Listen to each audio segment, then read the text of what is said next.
My dear student, good morning. Today we will discuss very important topic of NEET examination and BSc examination and CBSE and ICSE board examinations. In this video lecture series, we discuss the living word. The living word. About discussing the living word, firstly we discuss basic points of living words. पहले हम समझते हैं कि living words में जो living होता है, जीवित होता है, उसके बारे में समझते हैं। चलते हैं नेक्स्ट स्लाइड पे। यानी कि जो अपना लाइफ है, लाइफ कहाँ से शुरू हुआ है उसके बारे में समझते हैं कि जो हमारा एटमॉस्फेयर है, एटमॉस्फेयर यानी कि एटमॉस्फेयर के जो नीचे का लेयर है उसमें क्या होता है, लिविंग ऑर्गेनिज्म का इंट्रैक्शंस होता है। अब उसके बाद में समझते हैं कि बायोस्फीयर होता क्या है। बायोस्फीयर एक ऐसा स्फीयर होता है जहाँ पर क्या होते हैं, लिविंग प्रेजेंट होते हैं। जहाँ पर भी लिविंग प्रेजेंट होते हैं उसके लिए जो टर्म लगाया जाता है बायोस्फीयर। उसके बाद में समझते हैं लिथोस्फीयर क्या होता है। लिथोस्फीयर यानी कि लिथल का मतलब होता है घातक एंड स्फीयर का मतलब होता है परत, बोल सकते हैं लिथोस्फीयर। नेक्स्ट बात समझते हैं हाइड्रोस्फीयर। हाइड्रोस्फीयर यानी कि जितने जहाँ पर वाटर पाया जाता है अधिकतर उसको हाइड्रोस्फीयर बोलते हैं। लिथोस्फीयर का मतलब होता है स्थल मंडल। Hydrosphere, biosphere, atmosphere. एटमॉस्फेयर में तो बहुत सारे लेयर्स होते हैं। फिर उसके बाद में वो बात करते हैं अर्थ। अर्थ सेंट्रल पार्ट को क्या बोलते हैं, कोर बोलते हैं या बेरी स्फीयर बोलते हैं। बेरी स्फीयर, बेरी स्फीयर में अधिकतर निकिल और आयरन पाए जाते हैं। फिर जो अर्थ में जो मिडिल पार्ट होता है उसको मेंटल बोलते हैं या पायरोस्फीयर बोलते हैं। पायरोस्फीयर में क्या होता है, सिलिकॉन और मैग्नीशियम की अधिकता अधिक होती है। फिर उसके बाद में बात करते हैं जो लास्ट या आउटर मोस्ट पार्ट है उसको बोलते हैं आउटर पार्ट, जिसको बोलते हैं क्रस्ट या लिथोस्फीयर बोलते हैं। लिथोस्फीयर में क्या होता है, सिलिका और एल्युमिनियम की मात्रा अधिक होती है। वाटरी पार्ट ऑफ अर्थ यानी कि जो अर्थ का वाटरी भाग होता है उसको हाइड्रोस्फीयर बोलते हैं। The gases part of earth is called atmosphere and lithosphere is बोल सकते हैं the solid part of earth, या बोल सकते हैं land part of earth is called lithosphere. Next बात करते हैं परसेंटेज एटमॉस्फेयर, यानी कि एटमॉस्फेयर में जो गैसेस का परसेंटेज है वो कैसे है। अब जो एटमॉस्फेयर है, एटमॉस्फेयर में सबसे अधिक मात्रा में नाइट्रोजन गैस जो पाया जाता है, जिसकी अमाउंट होती है 78.03%। और जो सेकंड नंबर पे है वह है ऑक्सीजन 20.83, नियर अबाउट इसे 21 माना जाता है। फिर जो थर्ड नंबर पे है आर्गन 0.94, और फिर जो लास्ट में है कार्बन डाइऑक्साइड है जो कि क्या है 0.03%। यदि अब ये देख, यहाँ पर इन सारों को देखकर एक क्वेश्चन उठता है दिमाग में कि जो नाइट्रोजन है, नाइट्रोजन यहाँ पर 78.03% क्यों है और O2 20.83% क्यों है। यानी कि अगर 70 पॉइंट जो N2 है, N2 क्या है, अक्रियशील गैस है, इसलिए क्या होता है यह वायुमंडल में 78% पाया जाता है। अगर यही केस अगर यहाँ पर ऑक्सीजन 78.03% हो जाए तो क्या होगा, अगर ऑक्सीजन की मात्रा 78.03 हो जाए तो कुछ भी क्या, जैसे ऐसे इसको बता सकते हैं कि जो ऑक्सीजन होता है या क्या होता है, ज्वलनशील होता है। क्या होता है, ज्वलनशील होता है, यानी कि ये आसानी से रिएक्ट कर लेता है। और जो नाइट्रोजन होता है आसानी से रिएक्ट नहीं कर पाता है। इसलिए अगर ऑक्सीजन की अमाउंट हमारे एटमॉस्फेयर में 78.03% हो जाएगा तो लाइफ पॉसिबल नहीं हो सकता है, यानी कि बहुत सारे प्रॉब्लम को फेस करना पड़ेगा। अदर गैसेस जैसे आर्गन, अदर गैसेस में बोल सकते हैं क्रिप्टॉन, जेनान, ये सब जो गैसेस हैं, और H2O वेपर्स और डस्ट 1% से क्या होते हैं, ज़्यादा होते हैं। फिर बात करते हैं next, reducing primitive atmosphere. Primitive atmosphere के बारे में समझते हैं। प्रिमिटिव एटमॉस्फेयर यानी कि जो पहले के एटमॉस्फेयर थे उनमें मेन गैसेस क्या थी, उनमें मेन गैसेस थी hydrogen, water vapours, methane, ammonia, carbon dioxide and HCN, hydrogen, carbon, nitrogen. फिर नेक्स्ट बात करते हैं origin of life. Origin of life के बारे में थोड़ा समझते हैं। लिविंग वर्ड को पहले समझने के लिए ओरिजिन ऑफ लाइफ, छोटे छोटे जो पॉइंट्स उसको समझते तभी लिविंग वर्ड समझ में आएगा। Origin of life first time originate in water, यानी कि जो लाइफ था सबसे पहले वाटर से ही ओरिजिनेट हुआ है। वाटर से ही क्यों ओरिजिनेट हुआ, क्योंकि वाटर में क्या होते थे, जो न्यूट्रिएंट्स कह सकते हैं वाटर में वेरियस टाइप के होते थे, इसलिए पहले बार जो लाइफ का ओरिजिनेशन हुआ है वह वाटर से हुआ है। Water cradle of life, water को लाइफ का कार्डियल बोलते हैं। There is no life on moon because there is no water on moon, यानी कि मून पर लाइफ क्यों संभव नहीं है, क्योंकि मून पर क्या है, वाटर नहीं है। फिर O2 was absent in the atmosphere at the time of origin of life, यानी कि जब लाइफ का उद्भव हुआ तब वहाँ पर क्या था, ऑक्सीजन एब्सेंट था एटमॉस्फेयर पर। फिर बात करते हैं नेक्स्ट। अब कोई पूछे लाइफ के पहले लक्षण क्या होते हैं, फर्स्ट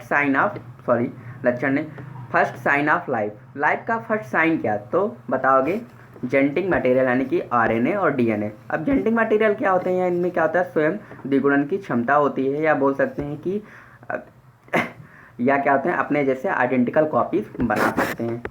फिर नेक्स्ट बात करते हैं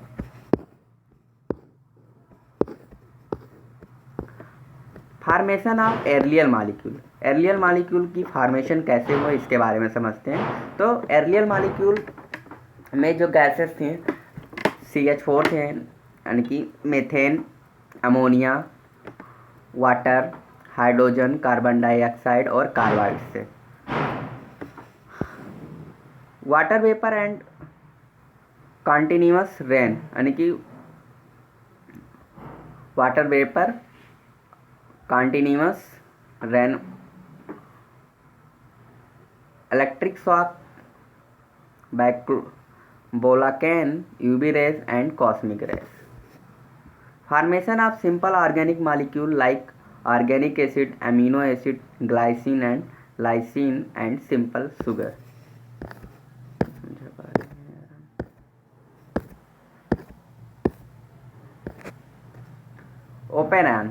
O'Paran-Haldane hypothesis. O'Paran-Haldane hypothesis क्या है, energy acting on the gaseous in the earlier atmosphere resulted in the formation of organic molecules. Next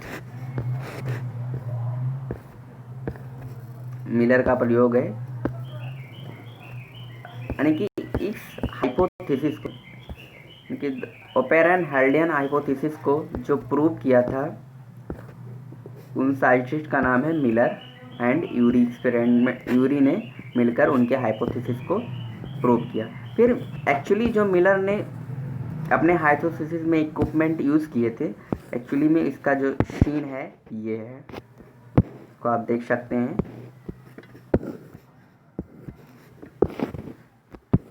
फिर बात करते हैं द फर्स्ट लिविंग मॉलिक्यूल। अगर कोई पूछे पहला लिविंग मॉलिक्यूल क्या है, तो probably RNA, simpler than DNA. Self-replicating store information, direct the synthesis of protein, act as catalyst.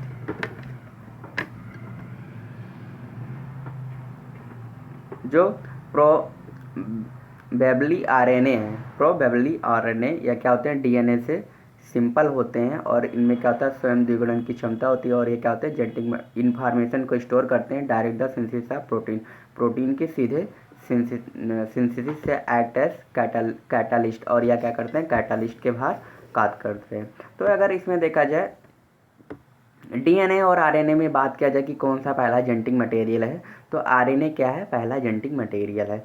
RNA की यानी कि मोर रिएक्टिव होता है डीएनए की अपेक्षा। नेक्स्ट बात करते हैं ओल्ड फॉसिल्स। ओल्ड फॉसिल्स का अगर एग्जाम्पल देखा जाए तो स्टोमेटोलाइट्स जो कि क्या है, ओल्डेस्ट फॉसिल्स के एग्जाम्पल हैं। Prokaryotic cell lacks are nuclear or other organs, यानी कि जो प्रोकैरियोटिक सेल होते हैं उसमें न्यूक्लियस और कई सारे ऑर्गेनल्स क्या होते हैं, एब्सेंट होते हैं। फिर बात करते हैं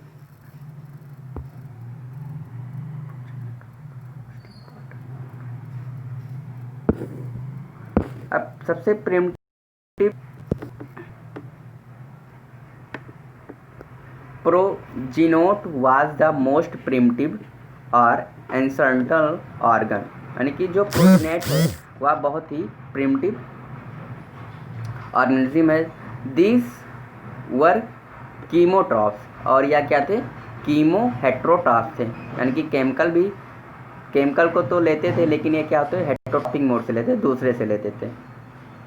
सूपी sea is the source of nutrition, और इनके न्यूट्रिशन का जो सोर्स था क्या था, सूपी सी था, यानी कि सूपी सी का मतलब होता है समुद्र एंड सूपी का मतलब होता है, सूपी वर्ड को आप लोग सर्च कर लीजिएगा, aerobic respiration CO2 was involve, यानी कि एरोबिक रिस्पायरेशन में क्या होता है, CO2 इन्वॉल्व होता है, यानी कि एरोबिक रिस्पायरेशन के लिए CO2 नेसेसरी होता है। फिर बात करते हैं एर्लियर सेल एंड एनर्जी, यानी कि जो पिछले के सेल थे और उनकी एनर्जी क्या थे उसके बारे में समझते हैं। Heterotrophs hypothesis, the first cell were heterotrophs eating the energy rich molecule in the earlier ocean, यानी कि हेट्रोट्रॉप्स हाइपोथेसिस क्या होता है, इसमें जो फर्स्ट सेल था उनमें जो बोल सकते हैं the first cell were heterotrophs, यानी कि जो पहला सेल था क्या था, हेट्रोट्रॉप्स था, eating the energy rich molecule in the earlier ocean, और ये क्या करता था, जो पिछले ओशियंस मॉलिक्यूल्स हैं उनको खाकर एनर्जी प्राप्त करता था। Only when the had eaten most of the available food did autotrophs start to become abundant. Autotrophs produce oxygen. Oxygen is a reactive and thus toxic to many earlier organism, यानी कि जो पिछले के organism थे उनमें oxygen क्या था, बहुत रिएक्टिव था और टॉक्सिक को काज करता था। When oxygen concentrations become significant about 2 million years ago, organism either become extinct or adopt with aerobic respiration. When जब ऑक्सीजन का कंसनट्रेटेड बढ़ा तो 2 मिलियन ईयर पहले, तो उनमें ऑर्गेनिज्म में क्या हुई, माने कि टेंडेंसी उत्पन्न हुई, या तो वह जिए या तो फिर वह एक्सटेंट हो जाए।